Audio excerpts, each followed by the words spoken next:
In this video, we'll be covering everything you need to know about early Britain for the Life in the UK test.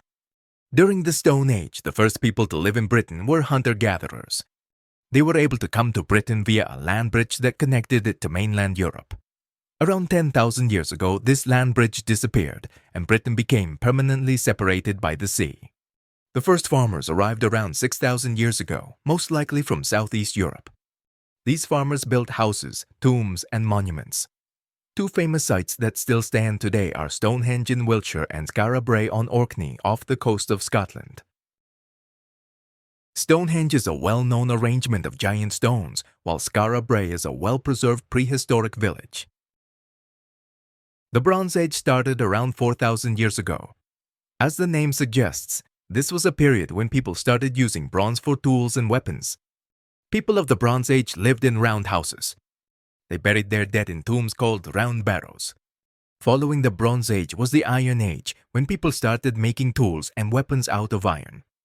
People of the Iron Age also minted the first coins in Britain, which were inscribed with the names of Iron Age kings.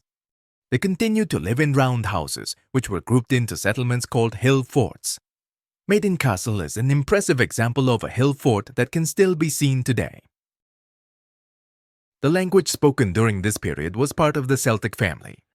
In 55 BC, Julius Caesar led an unsuccessful Roman invasion of Britain. About 100 years later, in AD 43, Emperor Claudius led a new Roman invasion, which was successful, and Roman rule in Britain began. There was resistance from native British tribes. One of the most famous tribal leaders who rebelled was Boudica, the queen of the Iceni people. The Romans never conquered the north of Britain. Emperor Hadrian built a wall to keep out the Picts, who were ancestors of the Scottish people.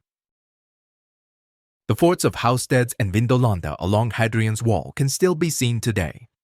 During their time in Britain, the Romans built roads and public buildings, created the structure of law, and introduced new plants and animals.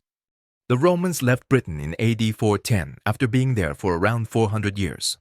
After the Romans left, Britain was invaded by tribes from northern Europe, the Jutes, the Angles, and the Saxons.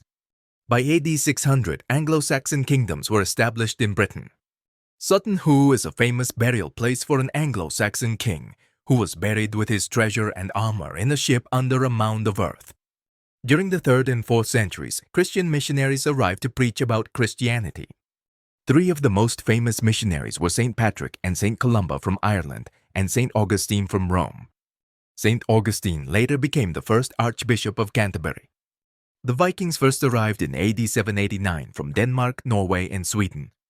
The Vikings posed a threat, causing the Anglo-Saxon kingdoms to unite under King Alfred the Great, who defeated them. In the north, the threat of Viking invasion also caused the people there to unite under a king named Kenneth MacAlpin. The term Scotland was then used to describe that country. Anglo-Saxon kings continued to rule what is now England, except for a short period when Danish kings ruled. The first of these was Nut, also known as Canute. In 1066, William, the Duke of Normandy from northern France, successfully invaded Britain. He defeated the English King Harold at the Battle of Hastings, earning him the title William the Conqueror.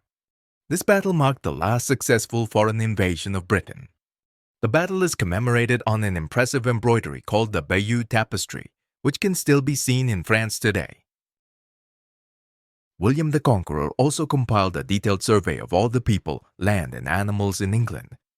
This was compiled into the Domesday Book, which still exists today.